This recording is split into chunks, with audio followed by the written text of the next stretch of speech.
94.9 The Fan, a Cromwell media station. 30 years of the best sports talk in Middle Tennessee. It's the George Plaster Show, featuring Tennessee Sports Hall of Famers Kelly Holcomb and young gun Billy Derrick. And now, here's your host, George Plaster.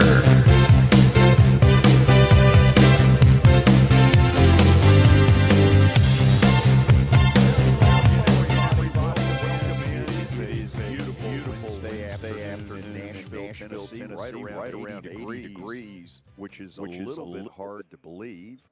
Also, when I went out earlier today, it dawned on me, not a lot of the leaves have turned. This has not been an October where a lot of that's going on. Anyway, enough of all that. As most of you know, the Titans have begun what apparently is their fire sale, what apparently is their admitting that they completely suck. They're 1-5, and today they traded DeAndre Hopkins, among others. And so earlier today, I put 3 questions out and going to give you all the opportunity to respond to these questions, because already the response has been pretty amazing to me. The first of the questions is, does the acquisition of DeAndre Hopkins make the Kansas City Chiefs the AFC favorite to go back to the Super Bowl? Number 2, what does this trade say about the Titans' current situation? And 3, does this trade make it considerably more difficult for Will Levis once he gets healthy and is able to start at quarterback? So, most of you these days are likely to respond by way of text, that kind of thing, which admittedly at times goes a little over my head. I'm of the old phone call variety, but we've gotten an overwhelming response by way of text. Billy, how can people get with us later when we start going through some of these? Just got to go over to the YouTube channel. If you're watching that way, there's a chat room just to the right of the screen that you're watching on. You can type in your question that way, and you can also do the same on Twitter and Facebook. Just scroll up on the comment section of those platforms, and we'll see your questions. Or your comments. Or comments, yeah. Based on my question. Quickly, let's go to Murfreesboro. Say hello to Kelly Holcomb. Kelly, how are you? I'm good, George. How you doing? I'm guessing you played for a team at some point in the NFL that did a fire sale. Yes, I did. What is that? It's not a fun time, man. It's really not. I remember getting rid of a guy, and it was just time. But the waiver wire was different back then. There wasn't as much back then as there is now, and that's why I asked Terry the other day. Yep. Why did DeAndre Hopkins not play in the second half? And you could there was a time when they put the camera right on him, and he was right behind Brian Callahan, and you could tell on his face. And then he put his hand up and he buckled his chin strap. He thought he was going in the game, and then you could tell by the look on his face, like that they knew at that time that they were not going to get him hurt anymore. They were going to do something. I felt that, and that's why I asked Terry Monday. Yeah, and by the way, Terry will join us at 3:10 this afternoon. So we'll do things a little bit backwards. Billy, say hello. Hello. Hello, goodbye. It's time for an update. And it's time for me to talk again. The update is brought to you by Lori Burnett Leland. You can find her online, mortgageladyyusa.com, or give her a call, 615-969-4350. Well, the Preds finally got back in the win column for the first time since last season. Started the season 0-5, but now 1-5 after a big win last night over the Bruins, 4-0. Ryan O'Reilly, Luke Evangelista had a goal and an assist each. Tommy Novak, Gus Nyquist also scored, and UC Saros, 33 saves? Yeah, he was good last night. Here's the hope that they can now go to Chicago, get a win, come home Saturday, Columbus get a win, be 3-5, and suddenly it doesn't feel as bad. that would be a really good thing for them. So Preds get back in the win column. Also in college football, Missouri's Nate Noel is out against Alabama with a foot injury. He's their leading rusher. He's not expected to practice this week. He'll be reevaluated after the Alabama game, transferred over from App State. He's averaging 6 yards a carry. So keep an eye on that one. They've got another good running back. I'm forgetting his name, transferred up from Georgia State, who is Marcus Carroll, who's also a really good back. But that's the latest there with Missouri. He left the game against Auburn in the first half. So tough news for the Tigers. But good news last night for Sam Houston. They beat FIU and have become bowl eligible in their first year as an FBS school, which we talked about yesterday. We mentioned that. Jace Bauer. Hold on a second. Kelly, I see you shaking your head. It's amazing to me that Sam Houston has done what they've done in the very first year in Conference USA. They're really good. I mean, they obviously they were like JMU, and the coach that went to Indiana. I mean, he was recruiting guys. I've said this like 3 times now, but he was recruiting for the FBS. But you're going, and Sam Houston State was prepared for it. But it's just kind of remarkable what they've done in their first year. Well, think of this. They're the 4th consecutive program to make the transition up and become bowl eligible within the first 2 seasons of being in the FBS. Jacksonville State last year and James Madison both did it last year. Liberty did it in 2018. So you're seeing these Conference USA teams jump right up, or not just Conference USA, but making the jump up to the FBS and roll through teams. That's some good planning by a good organization, and they understand where they're going, and they're getting good kids. They're selling these kids on, hey, here's what's going to happen, here's what we're going to do, and we're not going to miss a beat when we go to this other conference. What is Sam Houston close to?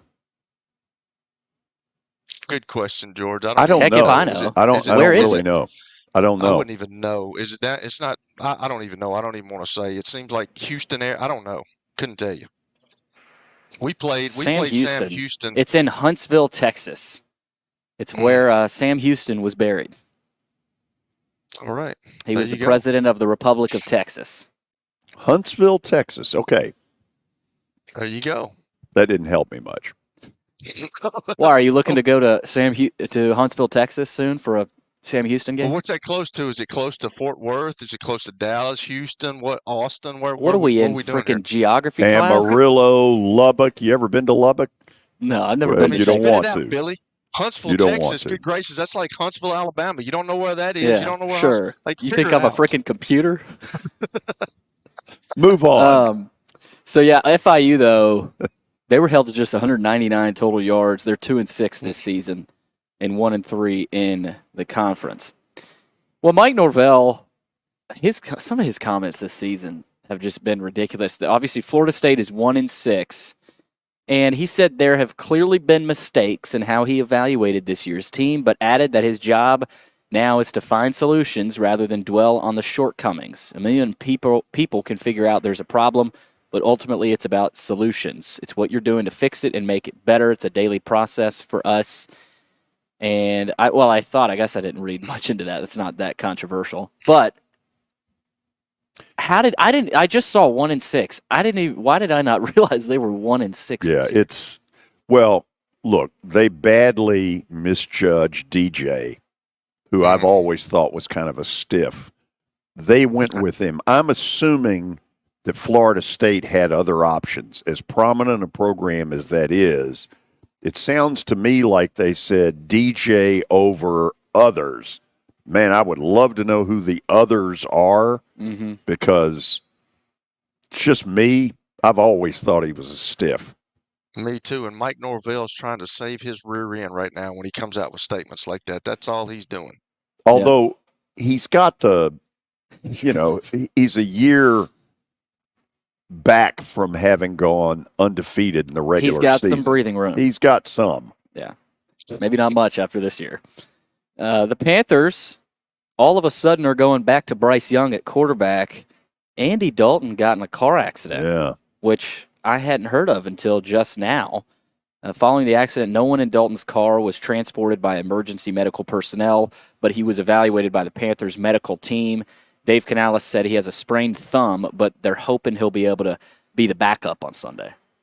So, back to Bryce Young. I would, if I'm Bryce Young, I take advantage of this little gift because his stock is pretty low. Yeah. It's right there at Will Levis low.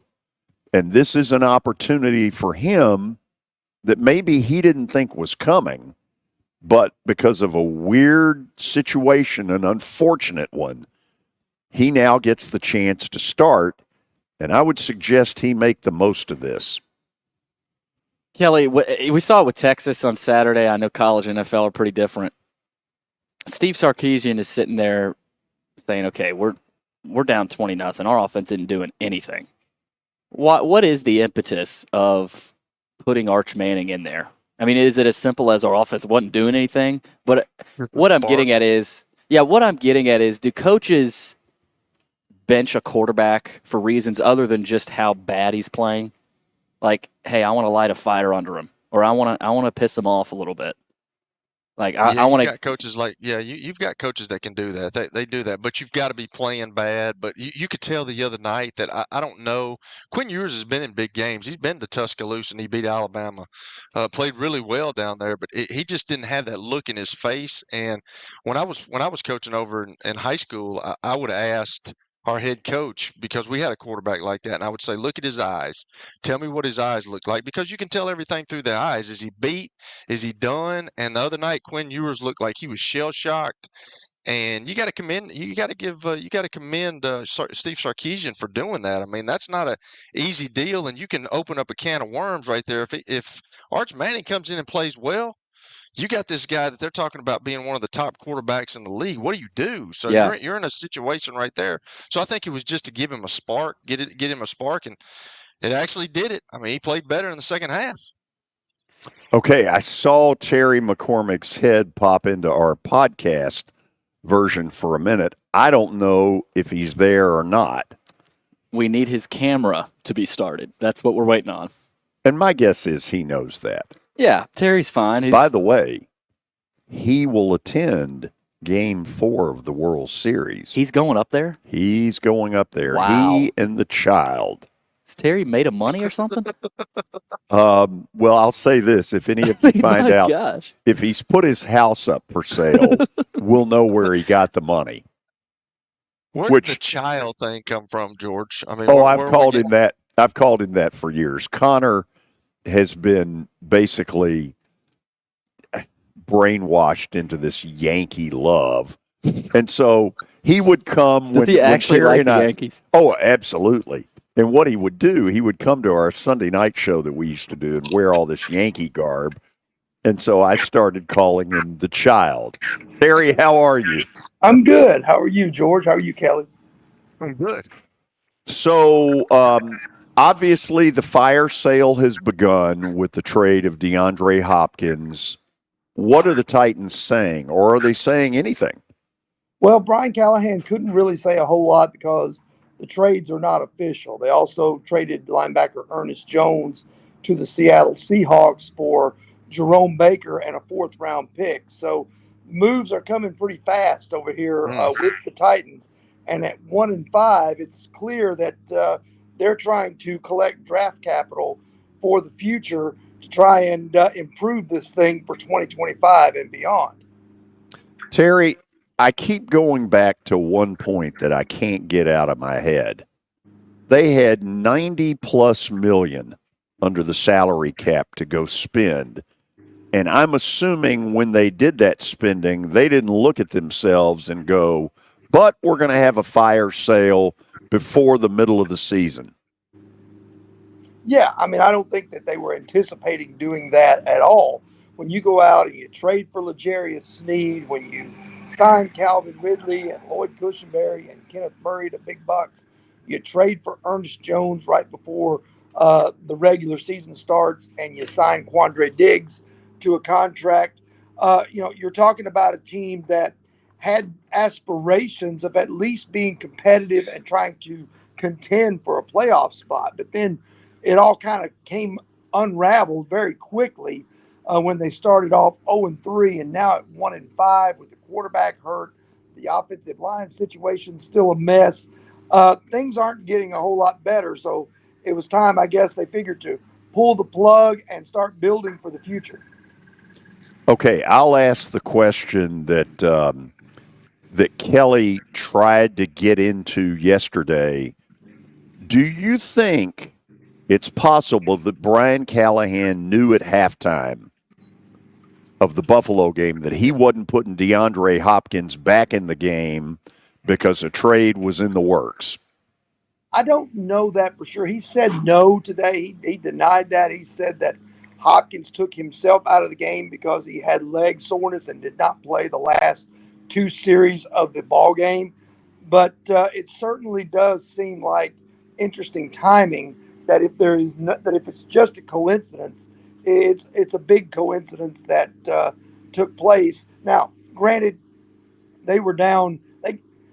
Things snowballed pretty quickly up there against the Bills, and they were out of that game by the beginning of the fourth quarter. So maybe they felt like, if DeAndre Hopkins is going to be available, there's no sense in risking him to any sort of injury.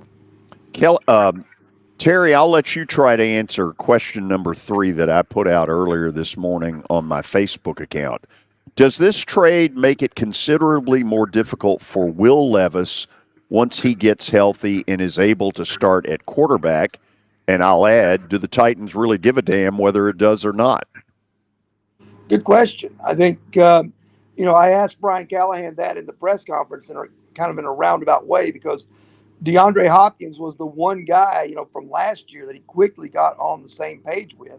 And what he said was, that while that is true, if you're going to play quarterback in the National Football League, you have to be able to adjust and adapt and, be able to get on the same page with the guys you're throwing the ball to.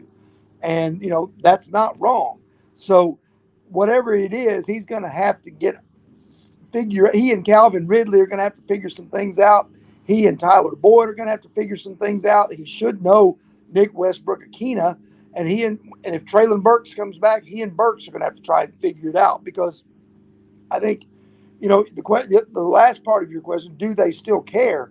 I don't think they have a choice but to care, George, because they're probably going to sit Levis out this week. He did not throw a single pass during the open part of practice. And Callahan said that Mason Rudolph would get the reps and probably make the start in Detroit. So they're looking for Levis to take back over when they play the Patriots here at home a week from Sunday. But the thing of that is they really don't have a choice. They have so many holes to fill that, if you have to add quarterback onto that list, and right now I think most people would add quarterback onto that list, then I think that, you really, need this guy to step up and show you something so that, you can address edge rusher, right tackle, and, wide receiver now. So, still a lot of holes to fill for this team and more holes created by these moves today. Kelly, as you can tell, we're getting Terry McCormick daily Titan update bonus coverage. Go wherever you want to go. Well, how does this affect? How do you think this affects the locker room, Terry? I mean, I feel like it's already probably a down locker room, but now they're starting to get rid of guys. They just brought Ernest Jones in. Now they're getting rid of him. They got rid of DeAndre Hopkins, which is kind of an experienced receiver that's been around the league for a long time, played really well. But what is the feeling? Do you feel like, or maybe Brian Callahan talked about it, about the locker room? How are they taking this? Well, in there today, just a few minutes ago, I talked to several guys, talked to Arden Key. Most of them on the surface are handling it professionally and saying, the right things. Hey, got to move on. It's a business, all the cliches. But I asked Arden Key about it. I said, what's the feeling in the locker room? He goes, sad, because this thing hasn't worked out. And now they're subtracting parts to try and build for the future. So if you're a veteran player and you're on this team, you've got to feel like that there's a certain amount of uncertainty surrounding your future with this organization, whether it's for the rest of this year or whether it's for 2025. What about have you heard anything about fans? I mean, what are the fans saying about it? I'm sure we've got a lot of people discussing that, but have you heard anything? Like, it's got to be disappointing because everybody every year comes in with this optimistic attitude. We're going to do really well. They started off. I was in the first half of the Chicago Bears game. I'm like, this is the Titans I thought they would be. I really did, and then it's kind of gone straight downhill on a very severe slope since then. But how are the fans reacting to this? Well, I think a lot of the fans were already disappointed in terms of how this season has gone. A lot of them had checked out. They've checked out on Levis. They've checked out on Callahan. They've checked out on, just this whole operation because of the 1-5 start. So I think some of them are probably in the back of their mind happy to get something for the parts that they have. Now that you're, selling off parts of this team, they're happy to have the extra draft picks. But the question now becomes in the offseason, what do you do with those? Where do you take it from here? Do you go after another quarterback? It's not a particularly strong quarterback class. After one or two guys, there may not be much there. Is there one that can run Brian Callahan's system the way he wants it run? You don't know. And even if there is, does he have enough mobility to escape the pocket and protect himself while being having this porous offensive line in front of him as he tries to get the football off? So, a lot of the same questions, even if you move on from Levis, if you move on from this or move on from that, a lot of the same questions are going to be out there until they solidify some of the holes on this roster. And I know you probably don't know this, but if they do move on from Will Levis, do you think you just talked about the draft coming up and not that many quarterbacks, but do you think they'll go after a rookie quarterback or draft one maybe later and go after a free agent? I think both scenarios are possible. I think you could draft one and sign one. A guy like Sam Darnold is scheduled to be a free agent, and if J.J. McCarthy is going to be the franchise guy up in Minnesota, Darnold would be an attractive guy.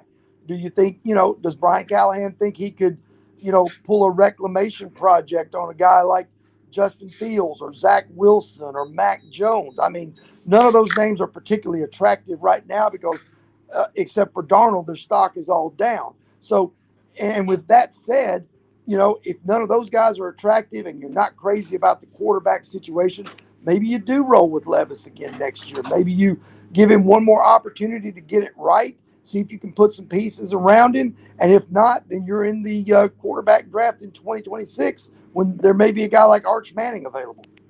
Terry, last thing for you here. So there are a group of fans, and I'm in this category, that feel we've been given the middle finger by Burke Nihill in this ridiculous Titan House, rip you off on tickets kind of thing. And they've been quick to tell us all how great the tickets are going, and I don't buy all of it, but whatever. This cannot help that at all. What's going on now is a disaster for this stupid Titan House that they have created. You're exactly right. I mean, if you're trying to sell season tickets in the new stadium, this cannot be a boost in that regard because you're having to basically tear it down almost to the foundation and try to do this thing again. If you can't get some sort of improvement out of Will Levis over the last, I'll say 10 games because I don't expect him to play Sunday. So if you can't get some sort of improvement out of him, then you've got to go to plan B and you've got to, you got to be looking up in terms of your success and your production and things like that as you head into that new stadium, which is supposed to be ready in 2027. And if you haven't done that, then why are fans supposed to buy tickets and watch more of what we've been watching for the last 2 or 3 years? Terry, the reactions we have gotten, and we're going to run through a bunch of them starting around 4:20 today. Number one, the fan base appears to have zero confidence in Will Levis. A lot of them have just said, pack him up, move him out. There appears to be an eroding level of confidence in Rand Carthon, But help me to understand. Give me about a minute and a half of who's calling the shots, because I can remember it getting out that Mike Vrabel apparently told Amy Carthon isn't ready for this. Yeah, it's interesting. I mean, some of this is going to fall in Rand Carthon's lap. Some of it's going to fall in Brian Callahan's lap. Some of it's going to fall in Chad Brinker's lap. Some of it's going to fall in Will Levis's lap, because this thing has not been what they advertised it to be. And to me, maybe some of this needs to fall in Amy Adams-Strunk's lap, because she's the team owner. You can change the coach, you can change the general manager, you can change the quarterback, you can change a whole lot of things, but the ownership has remained constant in this, and the ownership has not been able to tap into a winning formula yet with the people that they're hiring and drafting and signing. So, Okay. I mean, all of this, everything is on the table, George, as you go through the last 11 weeks of this season to try and figure out what can work and what can't work for this team going forward. And yes, I get why fans are out on Will Levis, but there's a whole lot of culpability to go around this organization for why things aren't working. Okay, I need a 30 to 45-second answer. So they've traded to who's next? Well, there have been people talking about the possibility of Harold Landry being a coveted commodity, because edge rushers are always of value in the league. And I think that, there's been, the Lions, the team that they play this week, obviously lost Hutchinson and could use somebody. I don't think you're going to trade him there right now and let him sack your quarterback and wreak all kinds of havoc and know your game plan. But that's something to keep an eye on. I talked to Jeffrey Simmons about that very thing. He said he's not heard anything involving his name, but he said he realizes it's a business and the organization may have to do what they have to do, So, Terry, thank you as always. It's going to be a spicy few days. You can tell that.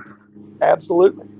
Okay, Terry McCormick reporting through his daily Titans update, and to be honest, bonus coverage. That's what it was. This is getting really interesting. After the break, we're going to Austin, Texas, to find out a little bit about the Texas Longhorns, who come into the Nashville area over the weekend to play Vanderbilt. Beginning at 4:20, we'll get into your phone reactions, more so your text reactions. Facebook. Yeah, whatever. Your Facebook's blowing up today. Yes, I'm well aware of that. And stay tuned. This is 94.9, The Fan. It was the most horrible experience that any mother could ever go through. I knew that I needed to get help. My friend, she immediately said, "You need to call Bart Durham." And you guys were there within an hour.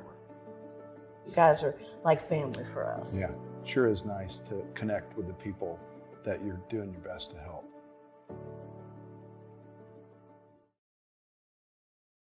Venture Express has been helping people in this area for more than 40 years. They're headquartered in Murfreesboro with over 30 years of dedicated fleets involving production, manufacturing, and corrugated experiences. They're an asset-based company with over 700 tractors, 4,000 trailers, and 800 drivers. If you need their help, dial them up 615-793-9500 or log on to ventureexpress.com. The Plaster and Friends Celebrity Bowling Night is set for Monday, December the 2nd, here at the Strike and Spare Family Fun Center at 3436 Lebanon Pike. The proceeds go to two really worthy causes, Last Minute Toy Store and the Martha O'Brien Center. It costs $200, and it's a night of fun you'll never forget. If you'd like to be a part of it, simply email me at plastergeorge@gmail.com for a night you'll never forget. As the trusted premier custom home builder in Middle Tennessee, Donnelly Timmons has over 20 years of experience in the industry. Whether you're looking to build your dream home or renovate your current home, their team will ensure that every client and every remodel is unique, luxurious, and completed on time within budget. Founders Dustin Timmons and Joey Donnelly have over 25 years of construction experience in the Nashville area. Together, they have completed projects in Forest Hills, Oak Hill, Green Hills, Franklin, and Brentwood. Dustin and Joey believe that communication is the most important aspect of all construction projects. Therefore, they personally manage each project themselves and are involved in job site activities on a daily basis. Their commitment to quality and integrity has earned them an outstanding reputation among their clients. Contact them to set an appointment for a free consultation or to view some of their completed projects. Give them a call at 615-456-7983 or log on to DonnellyTimmons.com.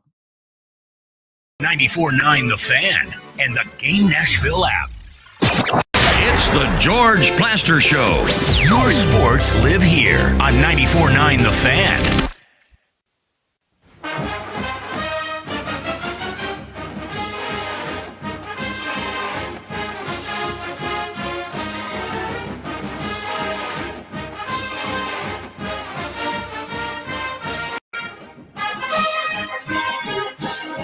Welcome back. That is one of the iconic fight songs in all of college sports. I love that song. I always think of it around Thanksgiving because Texas usually would either play a Thursday night game against A&M or a Friday game, and I'd always hear that band. It's a great song. Anyway, all of you know the story. Texas comes in to play Vandy on Saturday. And if you'd said this 6 weeks ago, you'd have said total blowout. But that's before Vandy took care of number one ranked Alabama at the time. And so now there's a little bit of a different vibe to this game. With that in mind, we've asked Anwar Richardson from Orange Bloods to join us. How you doing? I'm doing fantastic. Looking to forward to descending on your beautiful city this weekend. Now, And you know, did I miss out on the opportunity to buy a goalpost, a piece of it? Like it's all gone, right? I'm sure Billy, Kelly, I'm sure Billy's got a piece of it, and for the right price, anything with Billy is sellable. That'll be $1,400. Nice. That's really kind. Way to welcome the guest. Yes. So it's my opinion that Alabama rolled into Nashville a few weeks ago and kind of sleptwalked through the early part of it. And by the time they woke up and said, oh, crap, we're in a battle, it might have been too late. Does that guarantee that Texas does not do that? Well, I would say this. I watched that game, and I thought Vanderbilt played an excellent game, kind of from start to finish. And, at some point, you realize you're in a dogfight. And at the end of the day, I saw Vanderbilt pushing those guys around. I saw them making great tackles. I saw them and they finished strong.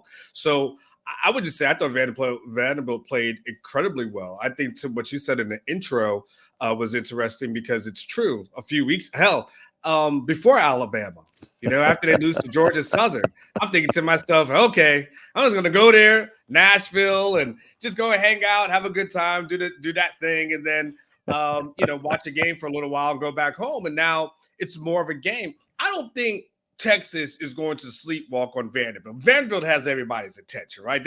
Everybody knows about the quarterback. Clark Lee is doing a really good job this season. They're racking up the wins. Like, they're going to be bowl eligible, I think, for the first time since 2018. They have a chance to get the most wins in a season since 2013 when they went 9-4, right? So this is a really good team, and they are improved. I think the challenge more so for Texas, because Texas won't overlook Vanderbilt.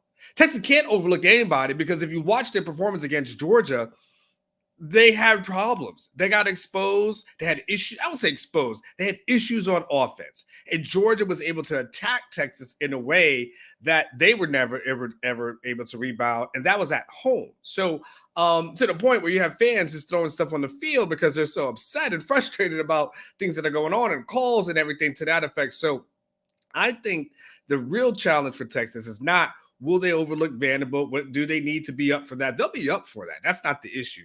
The issue is this offense, which over the past 2 weeks, even though they got the win against Oklahoma, Oklahoma is horrible. They're just they're a god awful team. So saying you beat Oklahoma is not that. It's like bragging about beating your little brother in basketball. Like you don't really there's not much you can say at that point. They lost to Georgia, and again the offense struggled there as well. So then this becomes to me the big task of, especially going into a bye week against a good team who has a quarterback. Last thing I'll say, and I'll let you jump back in. Texas hadn't faced a good quarterback until last week when that's when they played Carson Beck. If you go back between all the other quarterbacks that they faced, none of them were average. And none were as good as Diego. So this becomes, I think, a little bit more of a challenge.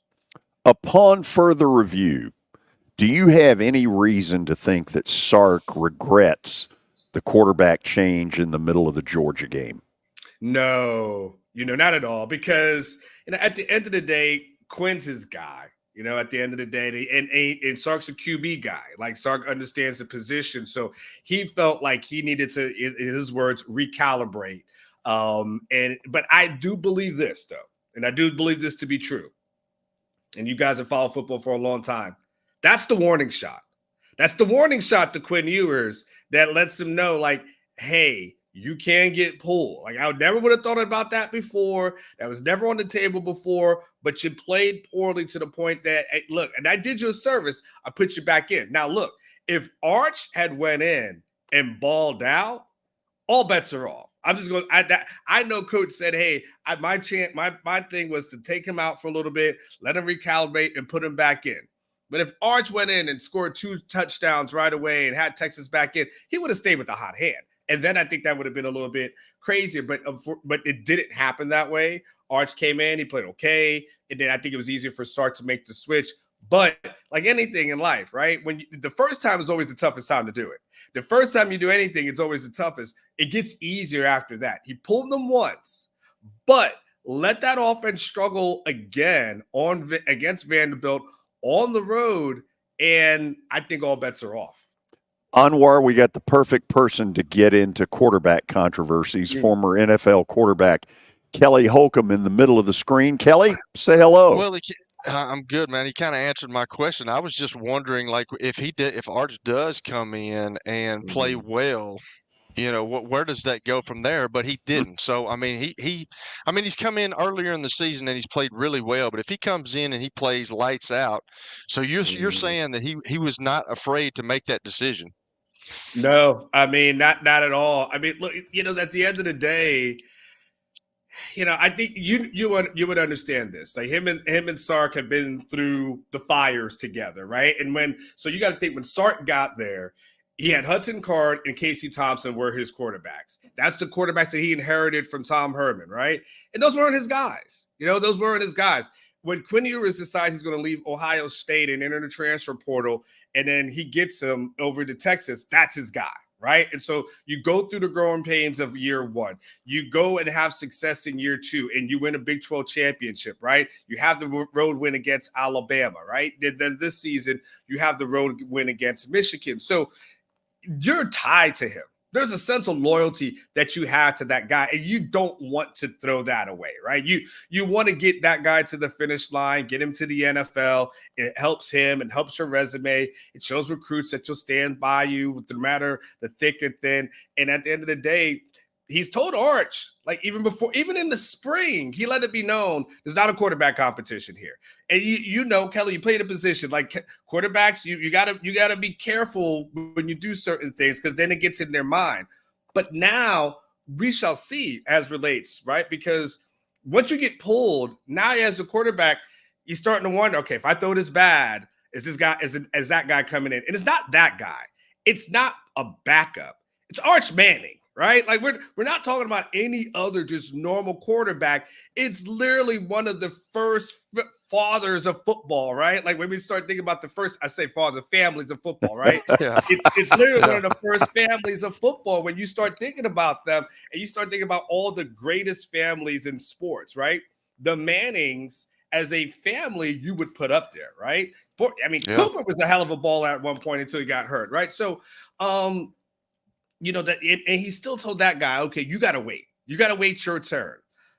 But if there's reasons to put him in, and now if Quinn gives him another reason, I think all bets are off. I think it's easier to make the switch now.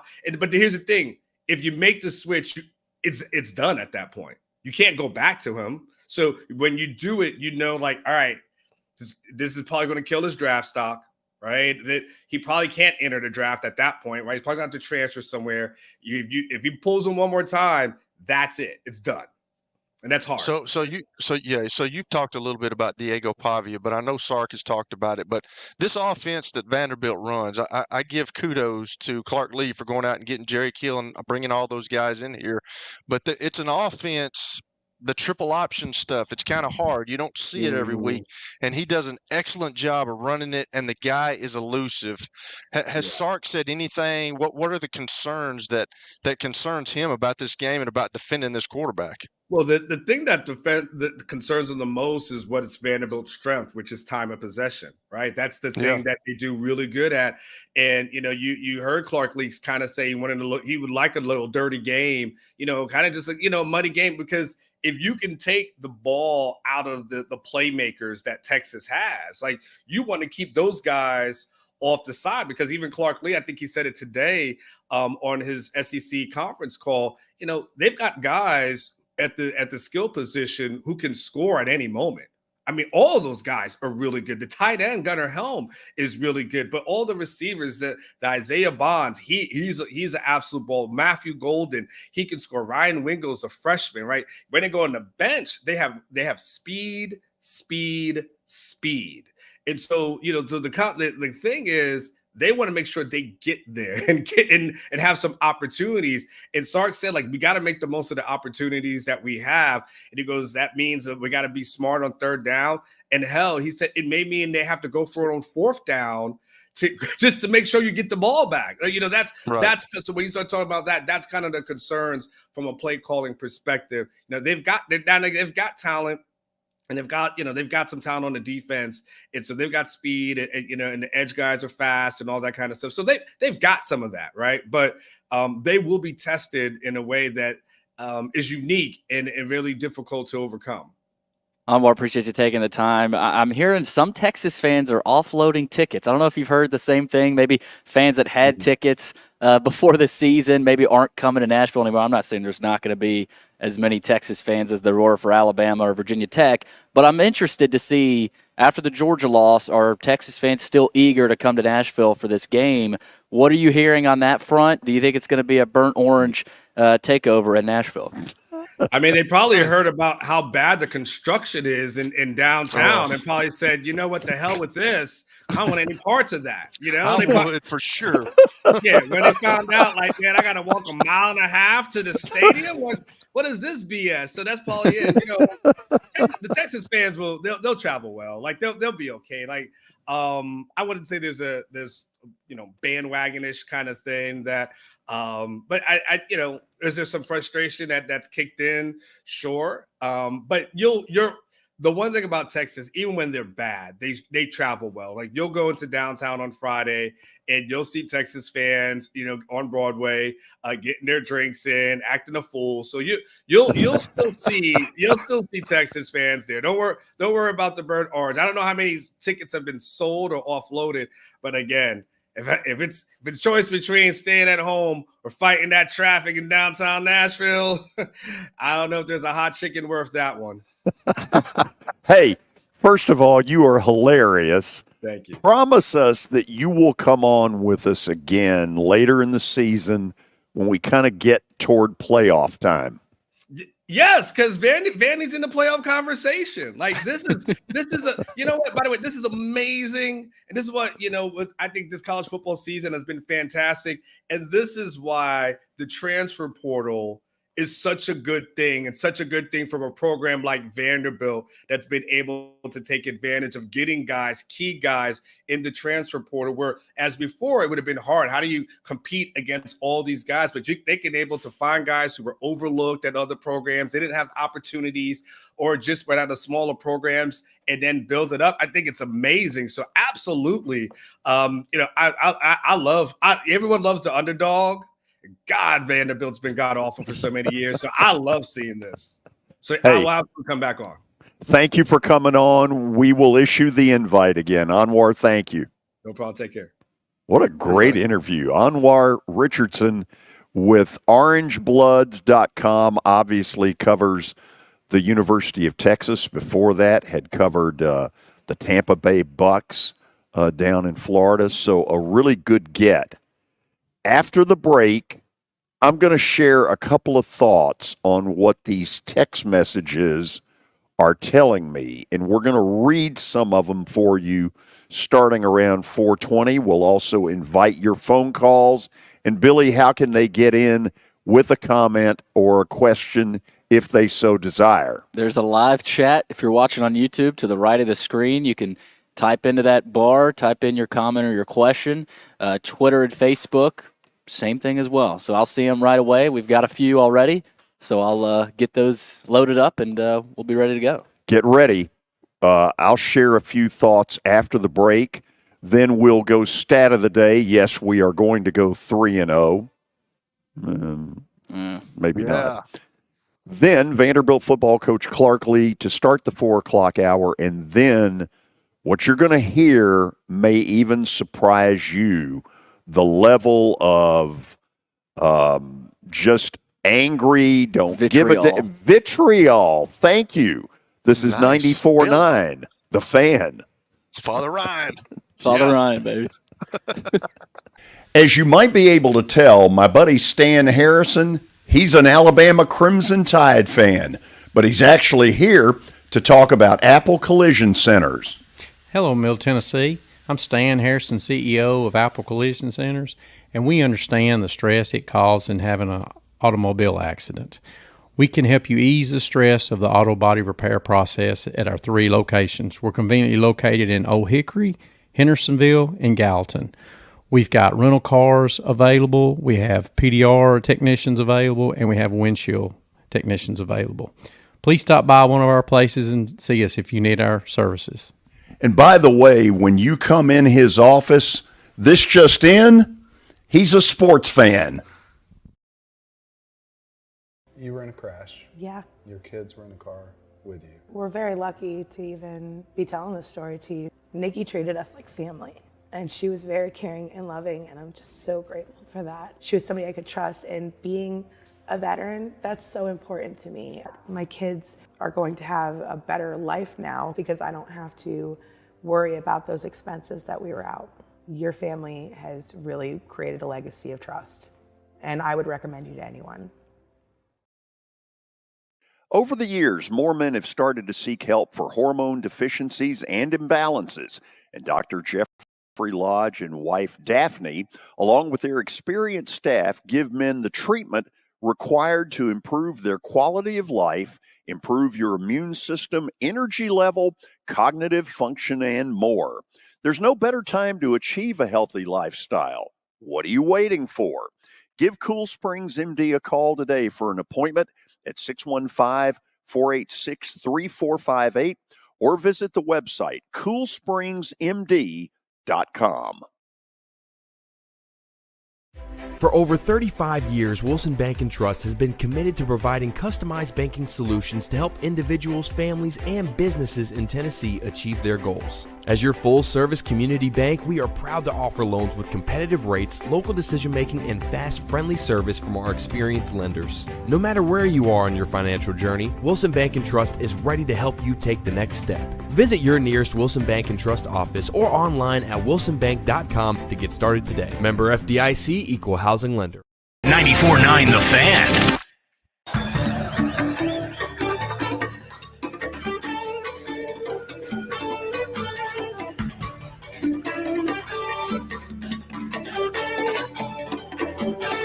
We are back, and obviously our top story involves the Titans in this trade of DeAndre Hopkins. And earlier today on Facebook, I put out several questions, one of which a bunch of you have really responded to. What does this trade say about the Titans' current situation? A bunch of you have responded. We're going to talk about some of those around 420. Kelly, I think the thing that is most shocking to me right now about where all this is, I'm old enough, and I was right in the middle of it all when the Titans came to town. Mm-hmm. I had probably 20 to 25 friendships with players in that first locker room. We had the pre- and post-game show of record. No, we weren't official, but we were the one putting 3,000 people in the Wild Horse for pre- and post-game. There was a level of pride in this city about the Titans. There absolutely was. And based on a lot of the comments that have come back to me today, a lot of that pride has disintegrated. Now, some of it is the fact that Burke Nihill, the president of the Titans, gave the fans who have, supported this for about 25 years, he gave them the middle finger. He created this stupid Titan house with these prices that people are like, are you out of your friggin' mind?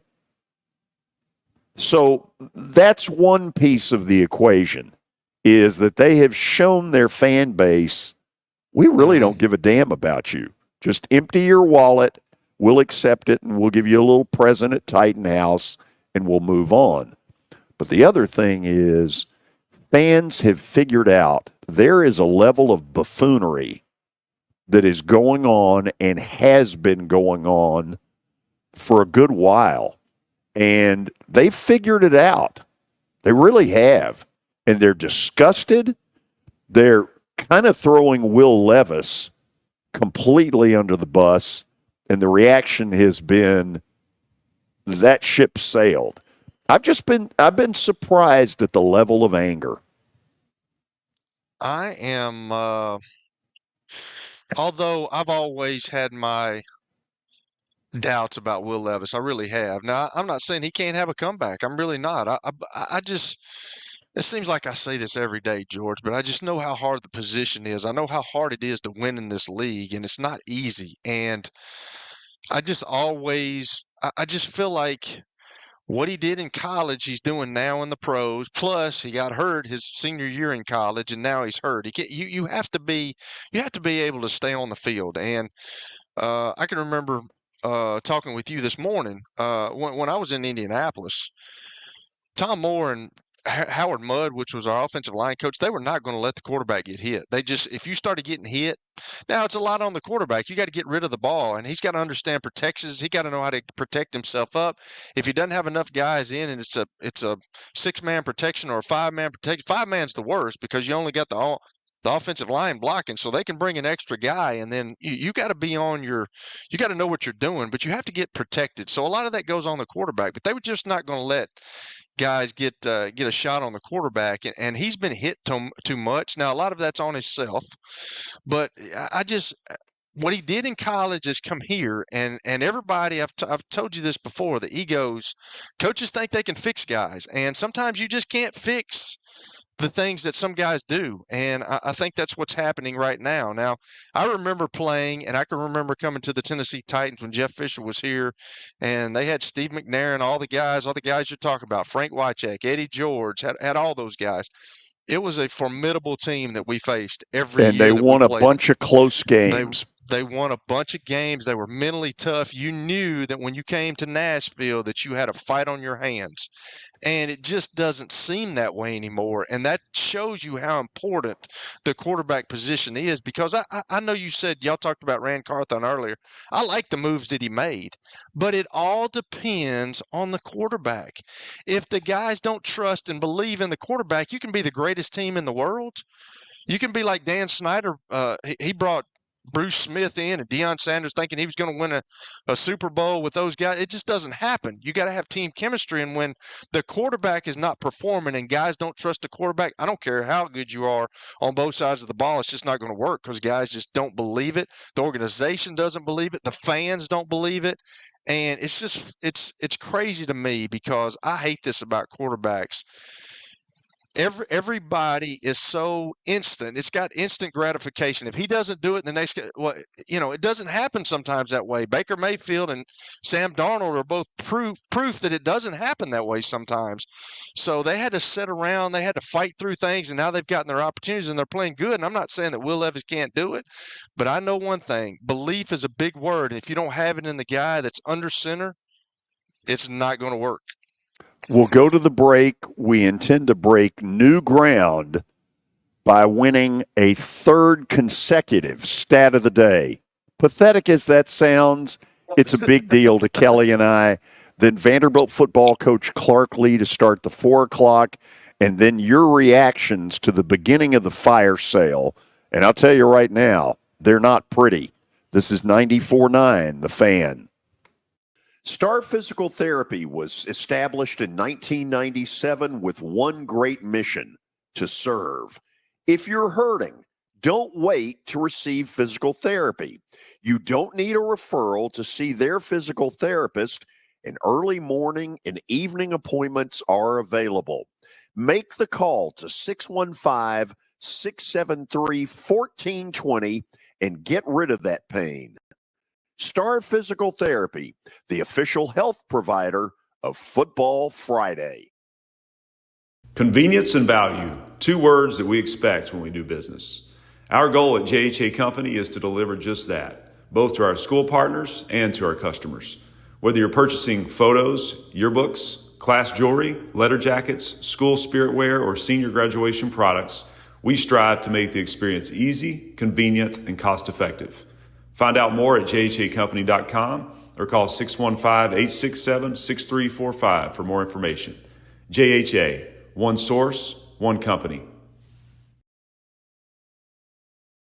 Whether you're purchasing photos, yearbooks, class jewelry, letter jackets, school spirit wear, or senior graduation products, we strive to make the experience easy, convenient, and cost-effective. Find out more at jhacompany.com or call 615-867-6345 for more information. JHA, one source, one company. Evan, Canty, and Michelle are unsportsmanlike. There's something that's going to go wrong because it's the Jets. And in this instance, the go wrong part of it is the franchise ceding all control to Aaron Rodgers, and it is completely unchecked. And so color me skeptical for not believing that Aaron Rodgers is going to be able to lead this team back to contention to get this team to pull out of the nosedive that they're in right now. They are spiraling.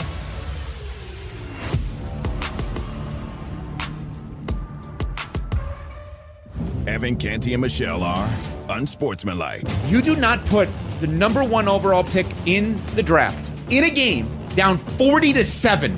That is inexcusable. He's not a sacrificial lamb. Make him inactive. What the Carolina Panthers are doing to Bryce Young is now as bad as what he did to them. Unsportsmanlike. Weekday mornings starting at 6 Eastern on ESPN Radio and on ESPN2. Carlin versus Joe on ESPN Radio. If you're Cleveland right now, you want to lose, and you want to lose as much as possible. You finish this season out the right way, you can be right there at the top of the draft board, you can find your new quarterback, you can start moving this thing forward. I find it very hard to believe that Dorian Thompson-Robinson gives you a better chance of winning than Jameis Winston. Carlin versus Joe, weekdays at noon Eastern on ESPN Radio, the ESPN app, and on SiriusXM Channel 80. This is Jerome from Birmingham, previously from the Paul Feinbaum Show. I got a feeling this is more just Georgia versus Texas, Paul. I think this is Georgia and the SEC versus Texas. You know, we got a lot of pride in this conference, a lot of pride in this conference. We just don't want somebody just coming here in their first year and thinking they can just walk through and win our conference. Kirby said, hey, 1 game, 4 quarters. The Paul Feinbaum Show, weekdays at 3 Eastern on the ESPN app and on the SEC Network. Your sports live here. WBUZ HD3 Laverne. All around the world on the Game Nashville app. We are the Game Nashville Sports Network, ESPN 94.9, The Fan. It's the George Plaster Show.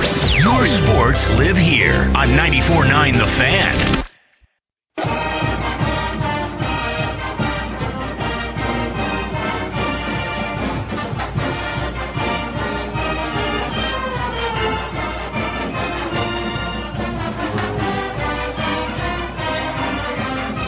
All right, we got Clark Lee coming up. Get that echo out of here on the George Plaster Show. Talk a little bit about the Texas game coming up on Saturday. But first, stat of the day. As a team, the Celtics hit 29 three-pointers, tying the record for the most three-pointers in a game last night. Which team did they tie with? Okay. Kelly, I'll admit up front, I didn't see the game. I went to the Preds' victory over Boston. Without knowing, my two guesses would be the Houston Rockets and or the Golden State Warriors. I'm saying the Golden State Warriors. That's who I thought of the very first thing. For an unprecedented three-peat, Billy, show us the Golden State Warriors, and if it's the Houston Rockets, I'm going to puke. Both are incorrect. Oh, wow. It's the Bucks in 2020. In the COVID year? Yep. This is really crazy because I knew it was going to be a crazy, and for some reason, I can't say that I was thinking the Bucks, but then I was like, would Milwaukee, like some unknown team that we don't even think about, be part of it? And yes, that's correct. Way to go. So Billy. do we pathetically give ourselves like an asterisk because of that? Well, an asterisk because, I understand they're starting basketball season now, but we're still in the football season, man. Ask football questions. You clowns. Ty wasn't going to let y'all get three in a row. No, I can tell. This is a gym shoe operation is what this is, Billy, and you're head of it.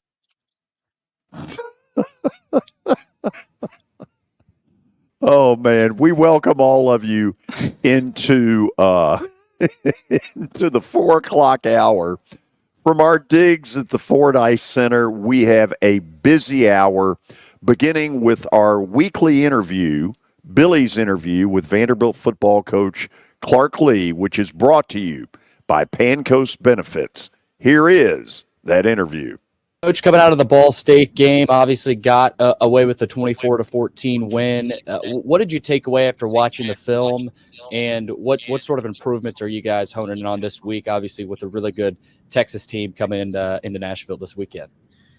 I think getting away with the win is the right way to frame it. We were good enough to beat Ball State. I think they did a really nice job of having a plan and executing a plan. They were a spirited team, but we need to play better, obviously, to be competitive in our league. We've shown that we can play better, and obviously now there's been a couple of times that we've shown we'll dip in our performance based off what we think about the opponent, and that's no way to build a championship team, by kind of oscillating high and low based off who you're playing. So there's learning in all that. I think I don't need to spend a lot of time getting the guys excited about playing this Texas team that's coming to town. I think the emotions will be there for us. This is about how we execute and understand the things that make them dangerous and what makes us dangerous, and what's our plan to create an edge in the performance to allow us to win a game at home here that's really meaningful to us. So, a lot to learn from the Ball State game. Happy to learn from a win. I think the biggest source of disappointment to me is I didn't feel like we represented ourselves the way we want to as a football team, and we addressed that and moved on from it. Coach, how's this week of practice been? Obviously, with a team like Texas coming in, you just mentioned it. You don't have to do a ton of work personally to get these guys ready and up to play. But do you like where your guys are at heading into Saturday? I do. I thought yesterday was one of our best practices. I think the GPS numbers bore that out too. You know, we were fast and we were running around. Today I felt a little bit of a dip, and I think there's this kind of the residual wear and tear of the season. I mean, this is game 8, so I'm starting to see kind of the signs of a team that's fatiguing. I also would say that probably played a hand in the Ball State performance too, So, we'll do things here on the back end of our week to adjust and adapt to try to keep us fresh and make sure that we have a fresh and fast team, because this will be a physical game on Saturday. This will be a tough, again, physical opponent where, we're going to need to focus for 4 quarters, and we're going to need to be the more physical team on the field to have a chance at the result we want. And we're also kind of sitting in this last kind of 5-game stretch of the season where it's going to be week in, week out, a grinder. So want to be conscious of where the team is physically and mentally, and want to do the things that we need to do to try to keep them fresh so that they can represent themselves the best way possible on Saturday. Coach, let's go to the offensive side of the ball. Obviously, during the Kentucky game, saw Diego Pavia banged up. It looked good last week. Obviously, had to run the ball a lot there late in the game. How's he feeling health-wise? Where are you at with some of your other guys coming into this Texas game? And specifically offensively, what would you like to see that group improve on, mostly based off of last week heading into this matchup with the Longhorns? Well, Diego's been fine, and he's again, I mean, that there's wear and tear involved there, but there hasn't been any slip this week in his preparation, and he's been available for every snap, and he's really run around pretty well.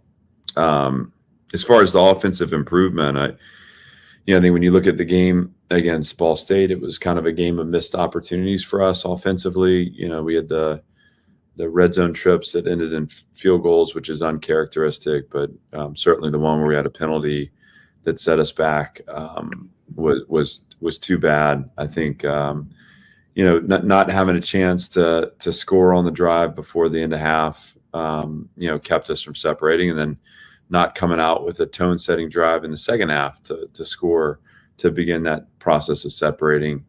Those are moments that we want our offense to shine through and to really grab the momentum and take it.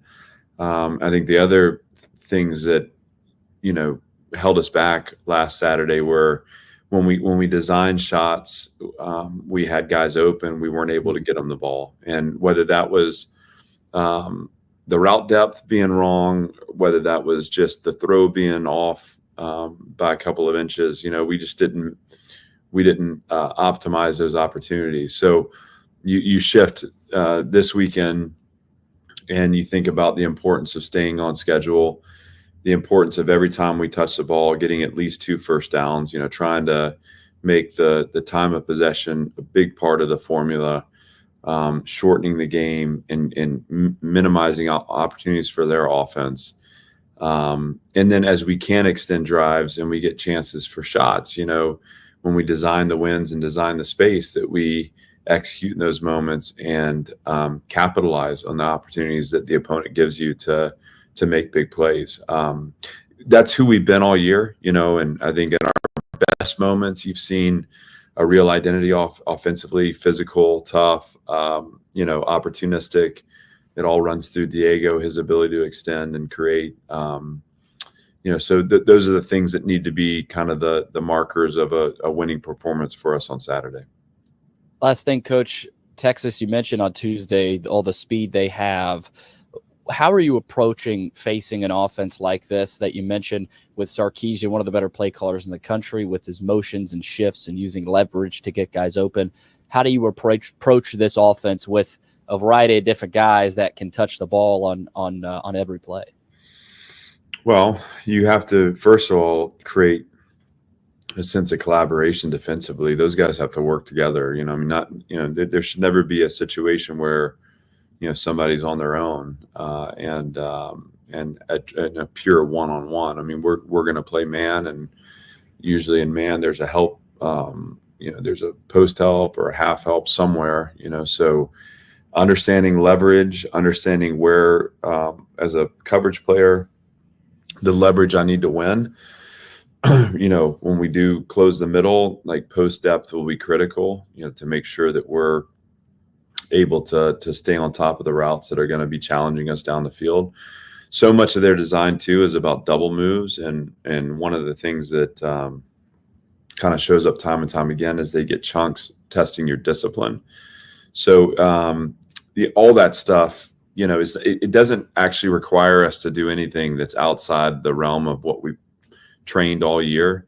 It just, your margins narrow the higher level the skill, because obviously one mistake can make for a touchdown. I think one of the real keys for us defensively, again, is to have patience, to understand they're going to get their plays, to realize that, there are going to be times where it's 3rd and short, they convert it, it's 3rd and 4, they run the ball, they get the first down. I mean, it's just, those things happen.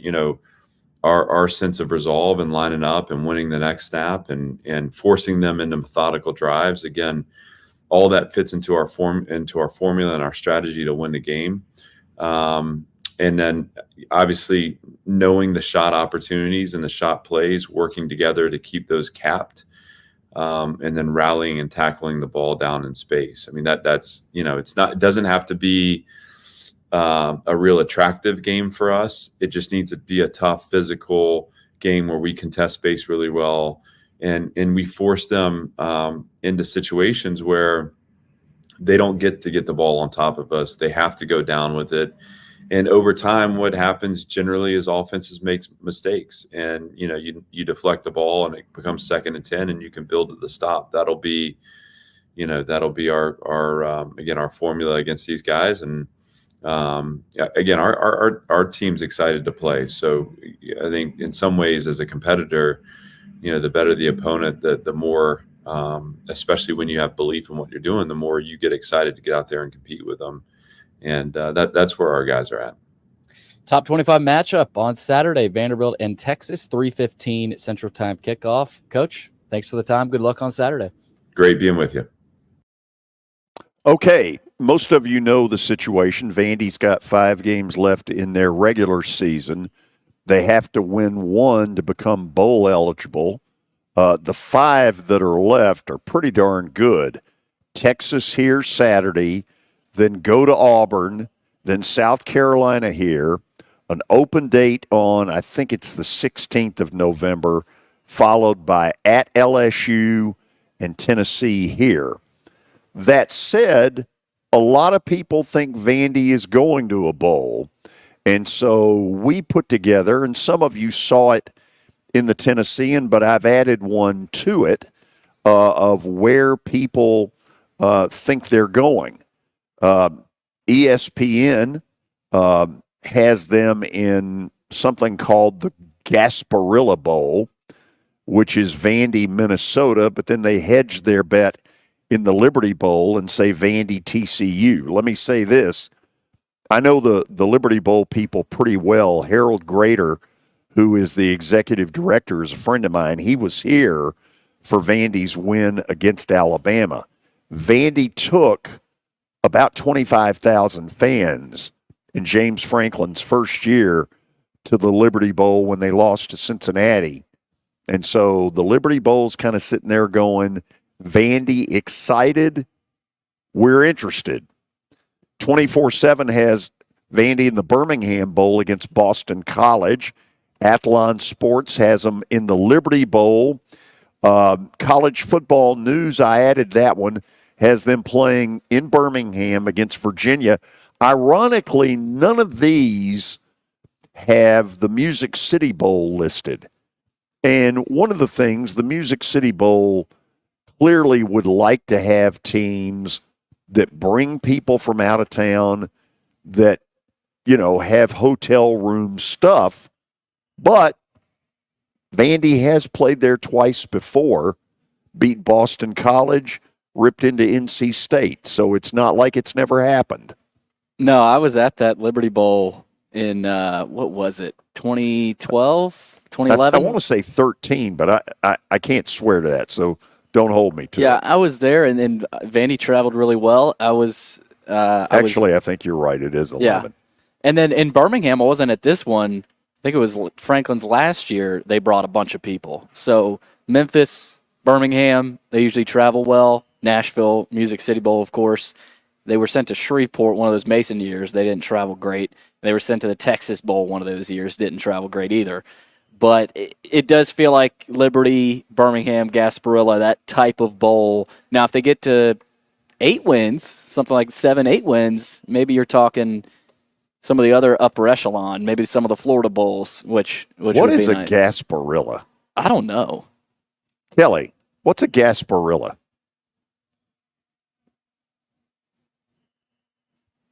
There you go. Yeah, 2011. Billy, how old were you in 2011? Were you still in diapers? I was 12 years old. Good Lord, I was not. He was a young whippersnapper. Yeah. Okay, so a little bit of that. Obviously, Texas is a double-digit favorite, somewhere around 18. Yeah. Gasparilla is a pirate festival and parade that takes place in Tampa every year. That's exciting as all get out. Yes. Okay. After the break, we're going to get into your reactions to the beginning of the dumpster fire that is the Titans. Earlier today, DeAndre Hopkins goes. Who else? Ernest Jones. Yes, thank you. So let me just sort of say this. I put out on Facebook earlier today 3 questions for people to respond to. Does the acquisition of DeAndre Hopkins make the Chiefs the AFC favorite to go back to the Super Bowl? Number 2, what does this trade say about the Titans' current situation? And number 3, does this trade make it considerably more difficult for Will Levis once he gets healthy and is able to start at quarterback? And I'll add this because I'm a smart aleck. Do the Titans give a damn that it makes it any harder for him? I don't know. Kind of curious. Anyway, we're going to go through some of the responses. We're going to invite some phone calls at 615-553-0933. Or, Billy, how can they respond by way of text if they haven't already? YouTube chat room. It's to the right of the screen that you're watching. Also on Twitter, we've gotten some comments there. And then you can do the same thing on Facebook, and I'll see them right away. Okay, this is 94.9, The Fan. You were in a crash. Yeah. Your kids were in the car with you. We're very lucky to even be telling this story to you. Nikki treated us like family, and she was very caring and loving, and I'm just so grateful for that. She was somebody I could trust, and being a veteran, that's so important to me. My kids are going to have a better life now because I don't have to worry about those expenses that we were out. Your family has really created a legacy of trust, and I would recommend you to anyone.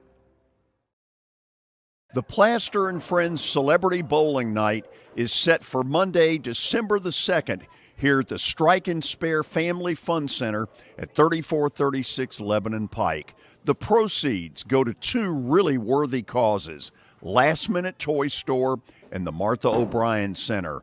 It costs $200, and it's a night of fun you'll never forget. If you'd like to be a part of it, simply email me at plastergeorge@gmail.com for a night you'll never forget. Here's Officer Garen Hoskins for the Metro Nashville Police Department. The Metro Nashville Police Department is on the forefront of policing in this century, and I'm glad I'm a part of it. I'm glad I get to find other good officers, other future good officers. And if you're watching today, or you yourself or someone you happen to know is interested, join MNPD.com. Feel free to reach out to us because we need good officers, and it's a great city to work for.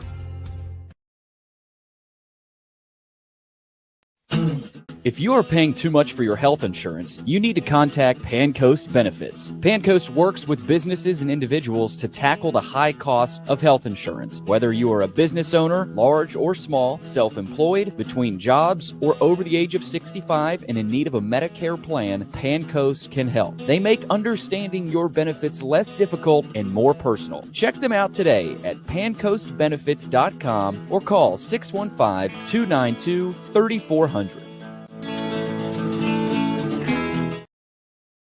Convenience and value, 2 words that we expect when we do business. Our goal at JHA Company is to deliver just that, both to our school partners and to our customers. Whether you're purchasing photos, yearbooks, class jewelry, letter jackets, school spirit wear, or senior graduation products, we strive to make the experience easy, convenient, and cost-effective. Find out more at jhacompany.com or call 615-867-6345 for more information. JHA, one source, one company.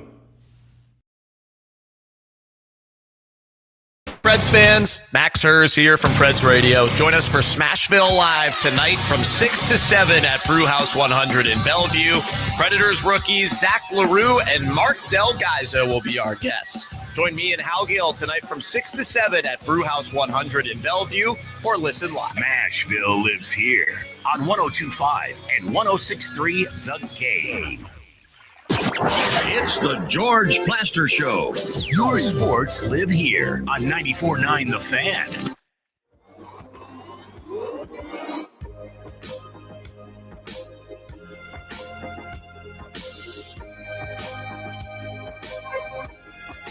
Okay, we welcome all of you back. Now we're going to get into some of your reactions to what went on earlier today involving the Titans and the decision, it appears, to create a fire sale. And it started with DeAndre Hopkins. We will take text reactions. We'll take phone reactions. Billy, let's start on a text line. Well, we got one on YouTube from Randy. He asks, he's putting the blame on Rand Carthon. How can you trust these guys to make picks? They don't know what they're doing. Rand Carthon needs to go. I'm a season ticket holder. Okay, Kelly, on the surface, harsh. But I also remember, and a lot of you will remember, that Mike Vrabel apparently got on her you-know-what list because he told her this guy's not ready to be a GM. Yeah, I think people are just frustrated, George. It goes back to what we were talking about last hour with when I played these guys, how good they were, and now how they are. I just think people they're upset, they're frustrated. You just can't put a great product on the field.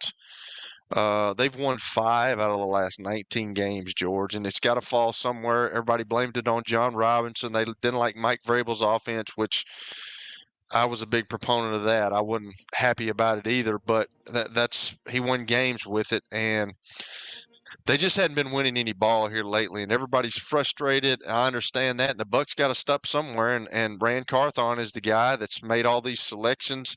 I still think you've got to give it a little bit more time, but hey, the natives are restless right now. They want results and want results fast, and that's what our world has become. They want it now, want it instantly, and especially when you're paying all these guys and when you had so many millions of dollars in cap space and you go spend it, they want to see results, and right now it's just not happening.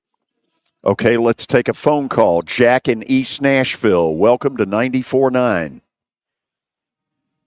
Well, George, it's good to catch up with you once again on another station. I'm trying to cover all of them before it's over.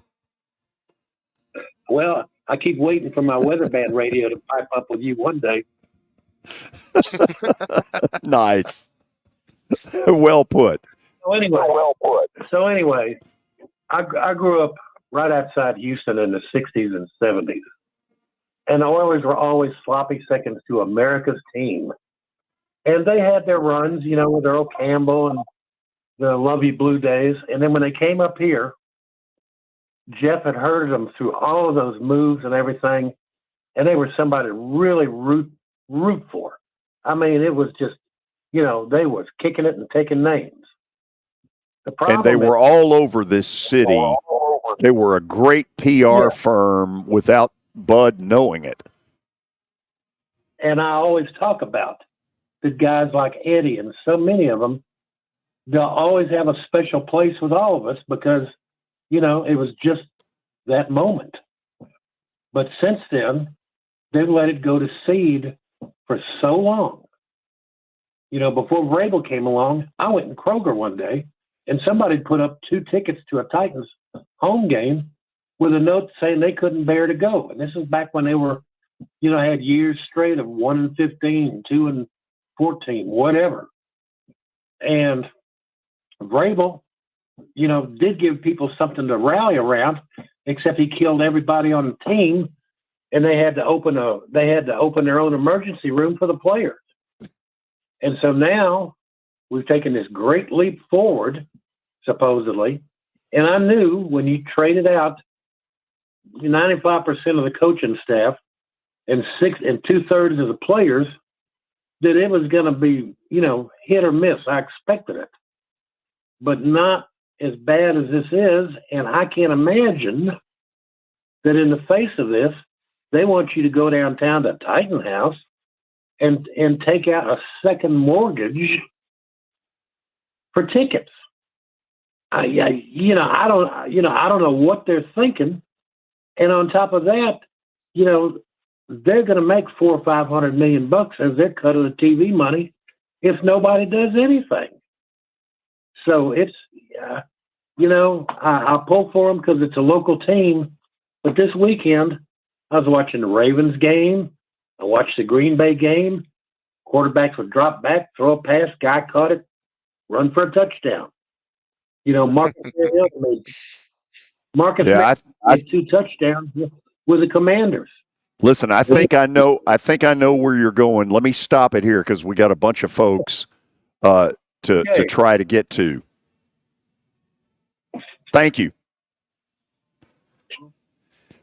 That's the thing that I think is missing right now. Wins and losses obviously change everything, but there was a level of love about that first group. And my friend, the late Frank Wycheck, was a huge piece of that because he rallied a bunch of guys out into public.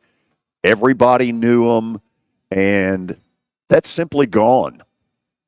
Won a lot of games too. They won a lot of games, and I'm going to say this, George, and I know everybody's talking about the Titan House and all that.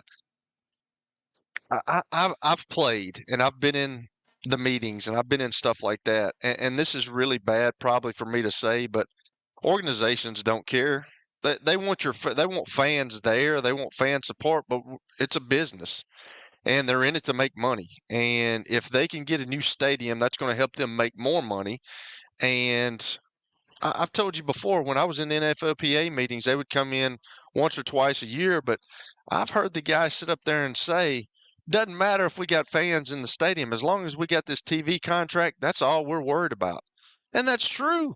You had it in the COVID year where it was not excitable at all. Nobody was in the stands. They were having games, but they still made money because they had the TV packages. So I don't know, George. That's kind of a harsh reality of the situation, but they're going to get the stadium built whether you like it or not, and you're going to have to pay whether you go to a game or not. I mean, you're going to have to pay for it, and it may not be fair, but that's just the way it is. No, and I understand that. And look, I understand there are fans out there who don't agree with me on the assessment of level of ripoff. There's one listener who's decided that I don't have the right to even talk about it. Ask me if I give a damn.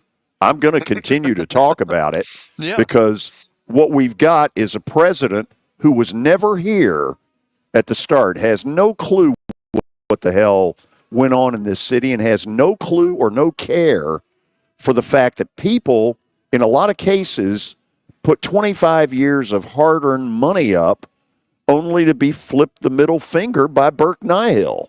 And I don't like that. And, if people are bothered by that I'm saying it, too bad. I'm going to continue to say it. Deal with it. Well, whatever. What do you got? Earlier today, obviously, you put the post out, Matt, on Facebook. He chimes in to say the fire sale is beginning. Unless they end up picking one or two in the draft, they need to load up on picks to have on hand for a trade to move up in the draft to get a franchise quarterback. Levis's days are numbered in Nashville. At least he got some NIL money from his fantastic Mayo ads. But I want to know this from y'all, George. Like, even if they get a bunch of draft picks, they've kind of shown over time. Now, I know we got a new regime, and last year was really their first year. I mean, I know that he was here with Vrabel for a year, but it was his first year of actually being able to do that himself. Do people around here, do you guys, as Titan fans, have confidence that they're going to make the right picks? No. Let me say this because I'm being two-faced. I liked a lot of the moves that Rand Carthon made. I still do. Yeah. But Terry kept saying they haven't fixed the offensive line. And no matter how you do this, Kelly, whether the quarterback is any good or not any good, if you got offensive line problems, your quarterback's going to have problems. That's correct. And as a coaching staff, you have to help him. So that's what I was talking about earlier when Tom Moore and Howard Mudd would say, hey, we're going to keep two backs in. We're going to keep a back and a tight end. We're going to max protect. We're not going to let you hit the quarterback. And we'll just get simple like that. But you had Peyton Manning too, and I understand that. He was a Hall of Fame guy, but he was not going to allow a quarterback to get hit. There's things you can do as an offensive coaching staff to get the ball out of his hand, to get him protected, and to kind of simplify things. But sometimes when you get too simple in the National Football League, it's not good. But I know that these defenses have gotten sophisticated now, and it's not an easy league. But there's things you can do to help him. Frank in Smyrna is the next phone call. Frank, welcome into 94.9 The Fan. George, thank you. This topic has got me, for somebody dealing with high blood pressure, this probably isn't the best topic in the world to be discussing because I've been a PSL holder from day one. I'm from Tullahoma originally. I dreamed of an NFL team in Nashville as a kid. I thought, how cool would it be to get to do that? And then all of a sudden, it happens. And, we get the team and, you talk about the early years from 99 through, 2009 anyway. The first 10 years, it was just, it was amazing. And this whole city, this city stopped when the Titans were playing. Stopped. Everybody knew who those guys were, and everybody was hanging on. Did they win or not? And if they didn't, everybody was just like, oh, man, Now you look, I think, and I have no numbers to back this up, but I just see it in my own neighborhood down here in Smyrna. I think 60, 70% of the people that live here could care less about the Titans, whether they're from here or not. They're doing nothing to get people excited about this team and about what's that they've had a few moments the last 10, 12 years, but what have they really done? All they've done is disappoint us. They were good enough to make the playoffs those 3 seasons, and they did win some games the first time under Vrabel, but it's just the same old thing. Nothing ever changes, and you got who I call I'm gonna temper my language. Who the heck is Mark Mike anyway? I wouldn't know him if he came up to me and sat out beside me in a Titan game. I wouldn't know who he was.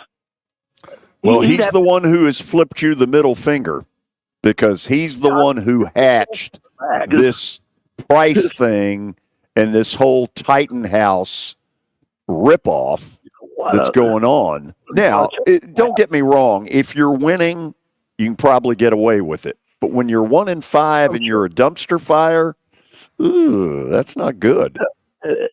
And it's not going to get any better. I told a friend about earlier today, look, no one should be surprised they traded DeAndre Hopkins and Ernest Jones. I've thought all along Hopkins was going to get traded. It's just, that they're in a rebuild mode. They are. Let me stop you there because I got a bunch of folks ready and raring to go. Frank, thank you. Okay. Say my piece, George. Oh, absolutely. Y'all pick something you heard that you want to comment on. Billy? Well, I agree with him. I don't think anybody cares about the Titans. I mean, maybe that's just me, but the Titans are right now just about as irrelevant as Vanderbilt football used to be, it feels like. Now, they're not winning games, but I look at their home games, there's not much home field advantage either. I mean, they have every home, no matter which team comes to town, they take over Nissan Stadium. I mean, it could be any team. And so I'm with Frank, and I don't know what it – because even when Vrabel got it rolling and they made the AFC Championship game that season, the Chiefs came in here and took over the stadium. I don't – Both the Chiefs and Buffalo did, and then the Titans had the nerve when they played the Bengals to put all this protect our house. You don't have a house. First of all, now all of a sudden you get to the playoffs the year Burrow beat them, and it's protect your house. You'd been selling tickets to the visitors in gobs, and now all of a sudden you get to playoff time, and it's protect our house. Hello? They haven't been ran well. I think that's the bottom line. Yeah. They're not a very well-run organization. Professional sports is the ultimate proving ground, and you have to win. If you don't win, this is what you get. You get apathetic fans that don't care anything about it, and they've been bad for a long time. They won a division a couple, 3 or 4 years ago, and I thought that they would keep on going. I thought they would really go on from that, but I don't know, George. When you're 5 of 19 your last games, people start just getting frustrated, angry, and then you're asking them for more. You're asking fans to pay more. You're asking them to help you build a state. It's a tough ask, especially when you're losing. I've told y'all before, winning takes care of a lot of things. Steaks taste better. Breakfast tastes better. Your relationships are better. It's just winning takes care of a lot, but if you're not doing it, it's not good. Just remember this, as bad as it is, it could be the Cleveland Browns. Correct. And I've been in that situation before, and it sucks. Billy, give us one more by way of text, and then we'll go to the break. Well, here's a good one from Ken. He answered your third question about Will Levis. Does this make it harder on him now that they trade DeAndre Hopkins? He said, not really. Levis is not the Titans quarterback for the future. Any Tennessee fan could have told you this.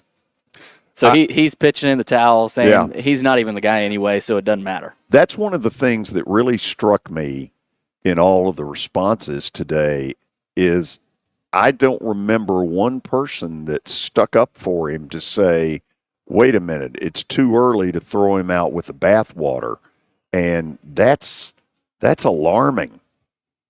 Guys, I've been in this situation before, and I promise you, Will Levis is hearing all this. Hopefully he doesn't have social media. Hopefully he's off his phone. Hopefully he's not watching SportsCenter. I was in that situation, and it's not a good situation to be in when you got every sports talk in the city talking about you, the ESPN conglomerate talking about you and how all of you, and then you're getting berated for your mayonnaise commercial. It's just not a good situation, and I still feel for him because he's still a human being. We're not talking about him personally. We're talking about his actions on the field and do we think he can do it. But, man, it's a tough way to go. It's a tough position to be in, and it can cause you to be depressed. I remember there was a couple of times where I was like, I didn't even feel like I wanted to face the world and get out of the bed because everybody knew and I didn't play good.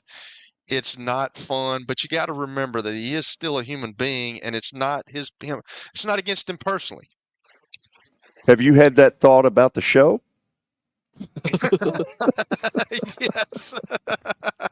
We'll go to the break.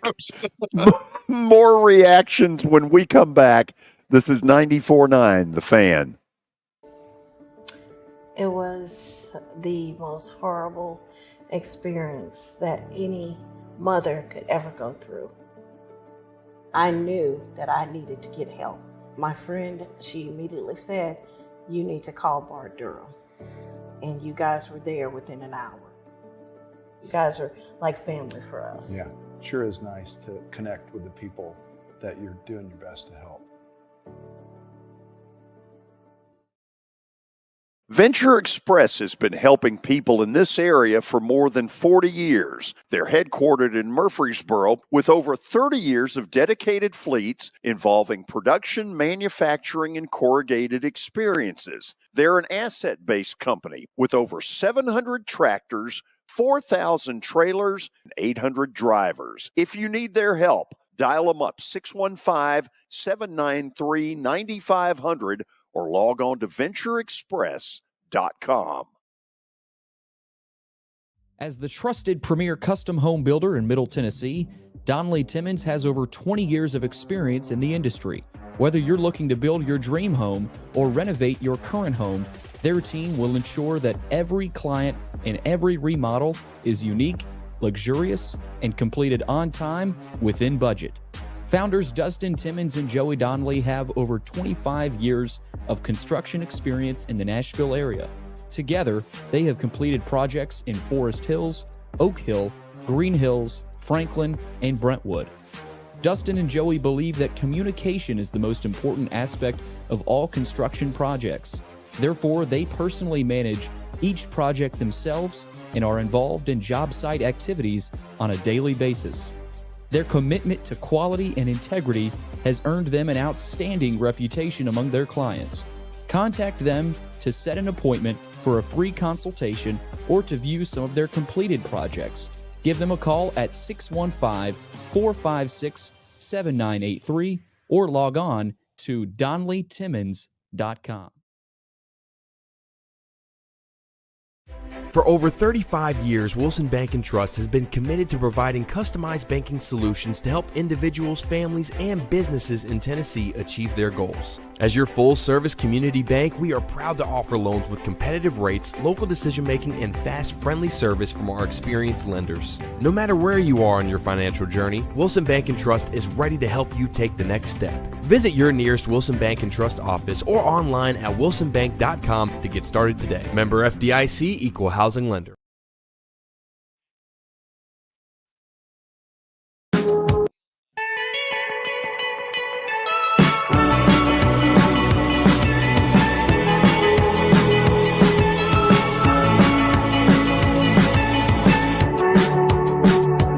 We are back, and let's get right back to some of your reactions to the news that the Titans have traded DeAndre Hopkins to Kansas City. By the way, he might cook in Kansas City. Yep. Will cook in Kansas City because they got Pat Mahomes. Yes. And D-Hop is still really good, I think. Patrick Mahomes could make me look like a receiver. That's the beauty of that guy. He's taken some marginal talent at times and upped it. Yeah, but I wouldn't go that far, George. No, Have you seen yourself? Yes, I have. And let me say that it's appalling. Tony in Nolensville, welcome to 94.9. Good afternoon, guys. And Kelly, that was funny. I'm sorry, but I appreciate it. It was completely pretty good. It violated the Geneva Convention. It might get him a better underdog pick tomorrow. Who knows? Billy, look up what Tony, can you help Billy. me?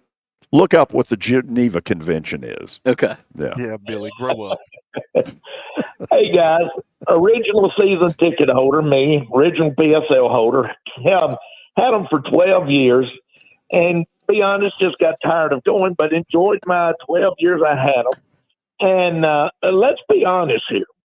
We've all talked about we've been to the Super Bowl. If it wasn't for one of the greatest miracle plays in all of NFL history, we would have never been in that one Super Bowl. So that would have been the Houston Oilers, the Houston Texans, or the Tennessee Oilers, and then the Tennessee Titans. None of these teams would be in this Super Bowl. We'd all be talking about us still trying to get to our first Super Bowl. Tony, hold on just a second.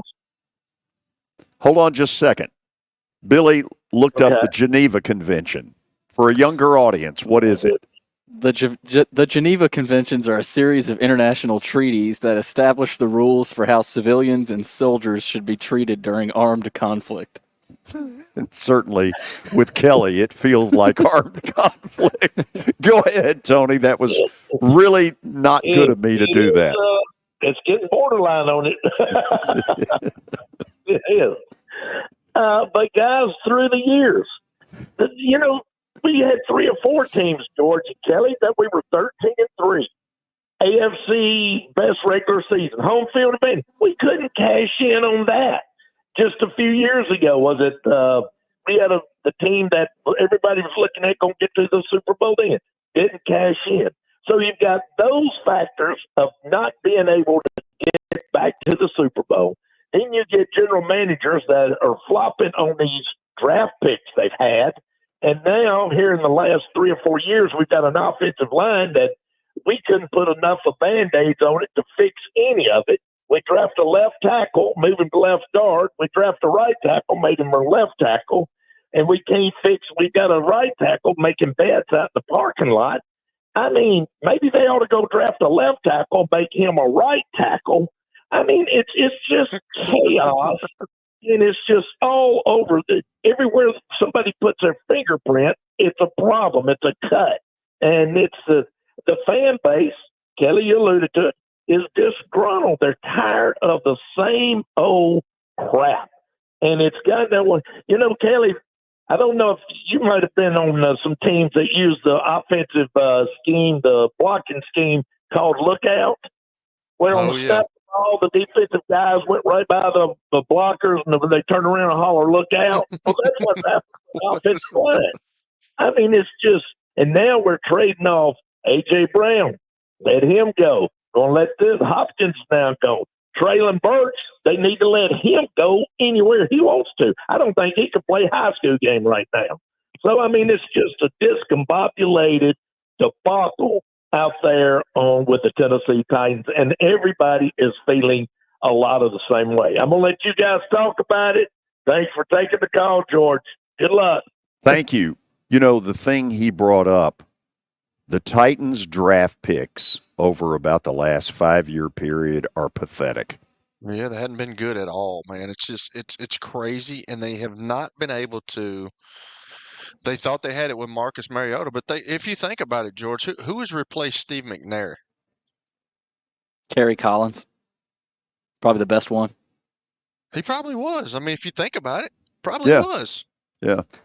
But the other thing there with Tony, they couldn't cash in when they had a 13-3 year with Kerry Collins in 2009. Got beat by Baltimore. Yeah, but had a 1 seed against Cincinnati. Had a first-round bye, had the home game here, and sadly Joe Burrow looked like the more composed quarterback in that game than Ryan Tannehill, which I think was really a bad sign, and it has not been very good since.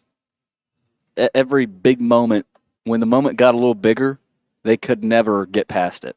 What else you got? Well, Dean on Facebook has a couple of good answers. Your first question, does the acquisition of Hopkins make the Chiefs the AFC favorite to go back to the Super Bowl? He says, it depends on who else they trade for. Hopkins has a lot of utility as a big body in the red zone, but he's basically Hollywood Brown. Oh, Hollywood Brown as in Antonio Brown? No, Marquise Hollywood Brown. I don't. I'm not willing to go there. DeAndre Hopkins, pretty good receiver. Yeah. Listen, let's sort of see how it works in Kansas City. But if he explodes for one of these 9 catches, 120 yards, I bet y'all will be talking about it. Yeah. He will. He's going to, because he's got a guy that can get him the ball. D-Hop, I'm happy for him, too. I mean, he's probably excited. Well, I mean, because he's an older guy, and he's got a chance to maybe go out of his career, his career with a ring. And that's the bottom line, too. He probably told him he'd walk to Arrowhead. Question number 2 was, what does this trade say about the Titans' current situation? Dean says it says that this franchise's long-term strategy is aimless. See, I think that's a place. There's some truth in and I think that's a place where the fans who really pay attention are sitting there saying, what's the game plan? Because, I mean, I think you've got to drop Levis. And let me say this, I'm being two-faced. I thought Levis would work out. But Rand Carthon's paid to make sure it worked out. And he's the one that moved up in the draft. He's the one that ultimately is going to have to knock on Amy's door and say, if it doesn't work, let's punt. Shoot me, man, but I'm not willing to. I don't think he's the answer, but I'm not willing to give up on it just yet. Talking Carthon? Oh, I don't think yet. I mean, look, when he comes back, this season, whether it's Sunday, a week from Sunday, whenever, his game has got to pick up considerably. Good or bad, he's got to stay in. He has got to stay in, and they've got to evaluate that. Hopefully he stays healthy for the rest of the year, but they need to see if he gives them any kind of spark or they see anything in him, but he's got to play. Dean also says on Will Levis, he said he really isn't able to start at quarterback. He only starts because the front office left Callahan with no distinguishable plan at quarterback. Well, what we don't know is how did Callahan really feel? I mean, he said all the right things. Yeah. Now, clearly, he blew a gasket, and rightfully so, when Will decided to have his second moment against the Jets. I don't know any coach that wouldn't have gone haywire. At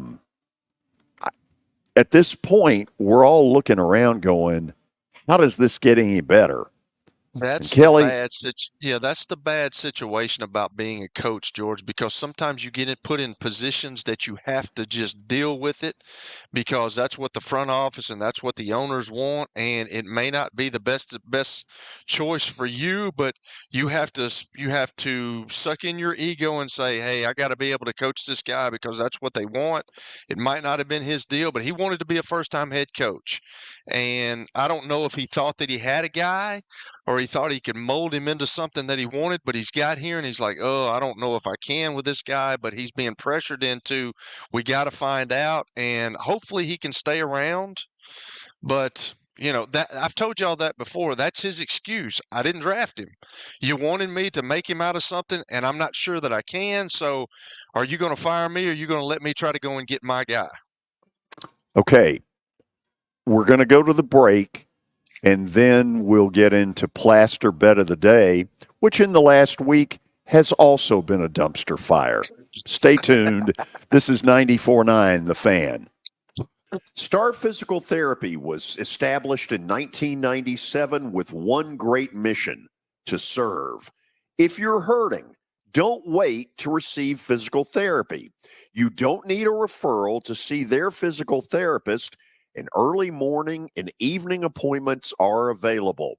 Make the call to 615-673-1420 and get rid of that pain.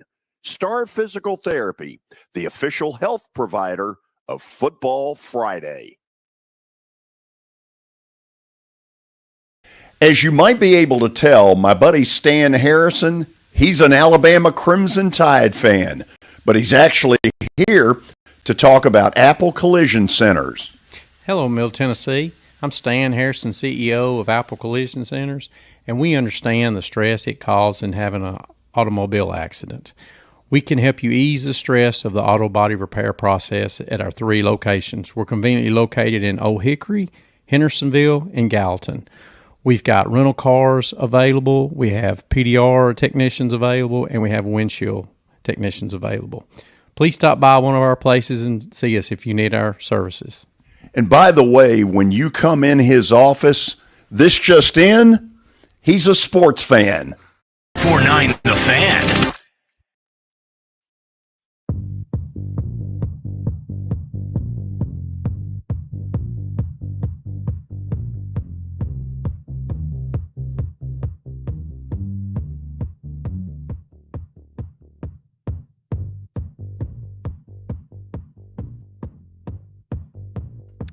Final segment on a Wednesday. We've got some college football tonight. Of course, you got NHL all over the place, NBA, all over the place as well. Don't have NFL till tomorrow, but we'll see where George is going tonight with Plaster's Bet of the Day, brought to you by Bart Durham Injury Law. It's an 0-2 week, George. Billy, thank you. You're gonna thank you. Billy. You didn't think I knew that? What's your plan of attack moving forward? It's to win. Okay. Just win, baby. Okay. Good luck. Al. To quote Okay, Al Al. Davis, yes, Yeah. who also had a Billy, do you know who that is? Yes, former Raiders owner. Al Nice. Davis, who had this banner up everywhere, commitment to excellence, and I changed it when they moved to L.A., commitment to empty seats. Have fun. Expect to win. Expect to run. So, as you can see, I've taken on some water in the last week, and my pristine record has gone 66, 65, and 3. Not good enough. That's not going to cut it. I like it. You're getting closer. You You're getting are closer where the loss column is above the win column, which I'm excited about. You are a snake in the mud. That's correct. But let me say this: at least I know it. I mean, you don't try to hide it. I'm not going to pull any punches. So, Kelly, for that, I'm going against your alma mater tonight, and I hope I'm wrong. Jacksonville State's a big favorite in that game. Yes, big favorite. This is a national TV game at 6:30, I think. Is that at Middle? Or is it? No, it's down there. Okay. Is theirs at 6 or 6:30? There are two Conference US games tonight. Jacksonville State MTSU is one of them. The other one is Give Me Liberty or Give Me Death at Kennesaw State. And if you think this line's big, that line's 27.5. Middle is at 6:30 on ESPN2. And also on our sister station, 93.3. Yes. Yeah.